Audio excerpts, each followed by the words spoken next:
So Bournemouth's Premier League opener ends in defeat, 4-2 at the hands of the reigning champions Liverpool. I think Andoni Iraola will have positives to take from that game. I will get onto those in a minute, but there were some negatives, of course.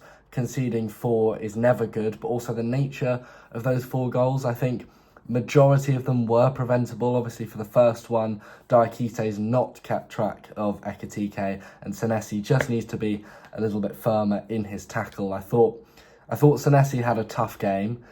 It's very tricky sometimes, I think, to come in and play next to someone who you obviously haven't before in Diakite. However, I think it is evident what with Bournemouth looking in the market for another centre-back alongside the arrival of Diakite, that Senesi probably isn't going to be the starting left-sided centre-back for a lot of this season. Of course, we know he has qualities. He put in a couple of good crosses. We know his passing range is excellent. In that aspect, he excels. But I think he was too slow to the ball. He didn't react quick enough.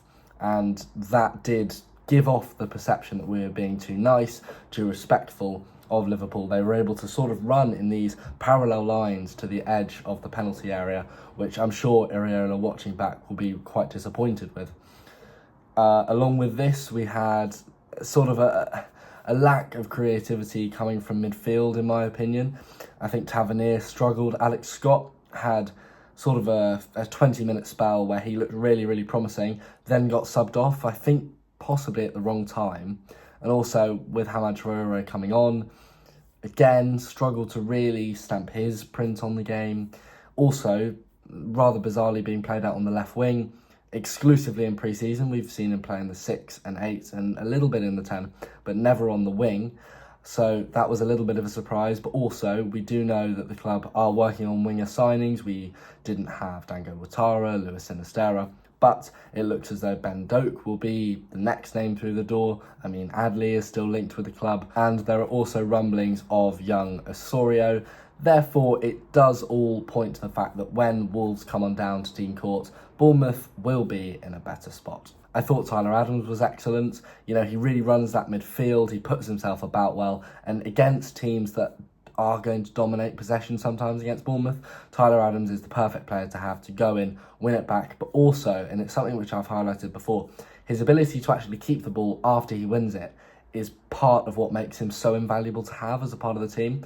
It's one thing to sort of come crashing in maliciously and win the ball, but it goes out for a throw-in and we lose possession again.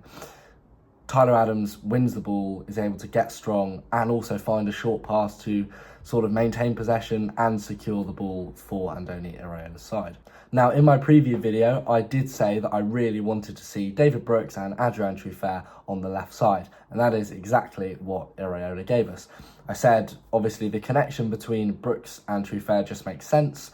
Truffert is able to get on the outside, get crosses into the box, and Brooks is able to sort of hold that half space between the fullback and the centre-back, and that's exactly what we saw for Semenyo's goal. Tyler Adams was able to thread the ball, and Brooks was able to get between the fullback and the centre-back, delivers a good cross, and of course Semenyo is there. So Brooks and Truffert, I think, worked really nicely. I thought Truffert had a good debut by all accounts. Obviously not the easiest game against one of the world's best players in Mohamed Salah, and actually to stop him from scoring, other than, well, the goal he did score, he wasn't actually on Truffert's side. He obviously cut in from the left and finished bottom right. So obviously you can't blame Truffert for that. So actually to keep Mo Salah relatively quiet is, well, it does deserve some praise for sure. And a quick word on Liverpool. I think there will be a lot of pressure on them this season. We saw their new signings, Ekitike, Wirtz, Frimpong, Kirkez, all out there today. And to be fair, it was only Ekitike that really impressed me as, wow, this is a marquee signing, which they will really do well out of signing. Obviously, Wirtz, Frimpong and Kirkez will all come good. We know Kirkez is Premier League proven, and Frimpong and Wirtz have been some of the best players in Europe over the last few years. But also, I think it was quite interesting to see how they look to manage the game as well. Obviously, they took both a sort of fullback / wing backs, whatever you want to call them, Frimpong and Kirkez, and replaced them with two slightly more defensively minded players in Endo and Andy Robertson. And it was actually after that where they did start to suffer. So I do think perhaps that won't be something which Arne Slot opts to do again.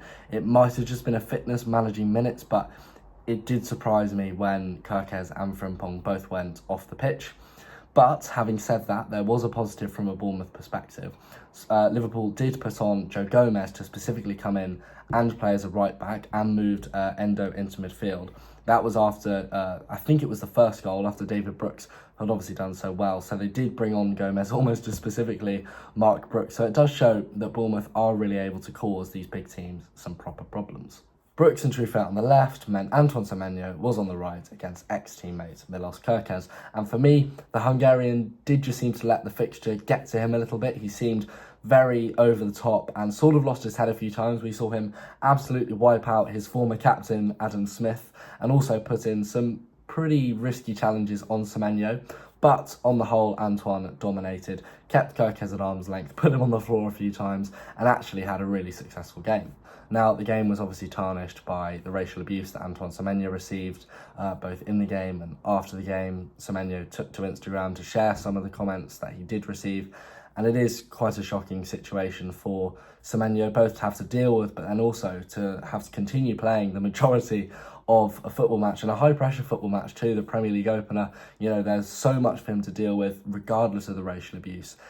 And to add that on top of it, and for him to react in the way he did was just outstanding, and all credit will go out to Antoine Semenyo for that. There's not a chance he's watching this now, but nevertheless, Antoine, if you are watching, we're all very proud to have you at the club, and yeah, that's just very commendable for the way you responded and the strength and the support we all have for you and behind you. And so we now move on to Wolves in what will be a really interesting 8-day period for the club between now and the 23rd.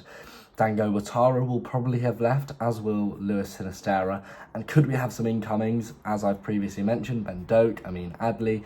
There are links to other players as well, some speculative ones, but Doak and Adli seem to be the two. We've, of course, had the Here We Go for Ben Doak, so he will probably be the next name through the door. So it all points to the fact that Bournemouth can actually really have a go and bounce back from not a crushing defeat, but one where many people watching will be surprised maybe that we didn't get more out of it after being at 2-2, 86th odd minute. But there is a perfect chance to get 3 points on the board on the 23rd against